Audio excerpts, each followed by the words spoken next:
12 ವರ್ಷದ ವಿದ್ಯಾರ್ಥಿಯೊಬ್ಬ ಅನುಮಾನಾಸ್ಪದವಾಗಿ ಮೃತಪಟ್ಟ ಘಟನೆ ನಡೆದಿದ್ದು, ಮಗನ ಸಾವಿಗೆ ಶಾಲೆಯ ದೈಹಿಕ ಶಿಕ್ಷಕ ನಡೆಸಿದ ಹಲ್ಲೆ ಹಾಗೂ ಅತಿಯಾದ ಒತ್ತಡವೇ ಕಾರಣ ಎಂದು ಕುಟುಂಬಸ್ಥರು ಆರೋಪಿಸಿದ್ದಾರೆ.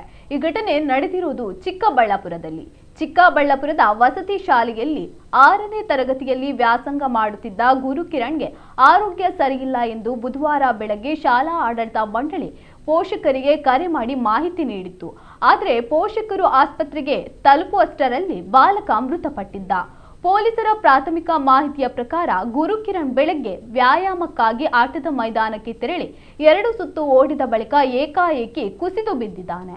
ಆದರೆ ಕುಸಿದು ಬೀಳುವ ಮೊದಲು ಶೌಚಾಲಯಕ್ಕೆ ಹೋಗಿ ತಡವಾಗಿ ಬಂದಿದ್ದಕ್ಕಾಗಿ ದೈಹಿಕ ಶಿಕ್ಷಕ ವಿದ್ಯಾರ್ಥಿಗೆ ಹಲ್ಲೆ ನಡೆಸಿದ್ದರು ಎಂದು ಸಹಪಾಠಿಯೊಬ್ಬ ಹೇಳಿದ್ದಾನೆ. ಸಣ್ಣ ಪುಟ್ಟ ವಿಚಾರಗಳಿಗೂ ಶಿಕ್ಷಕ ಕೋಲಿನಿಂದ ಹೊಡೆಯುತ್ತಿದ್ದರು ಎಂದು ಕೆಲ ವಿದ್ಯಾರ್ಥಿಗಳು ಆರೋಪಿಸಿದ್ದಾರೆ.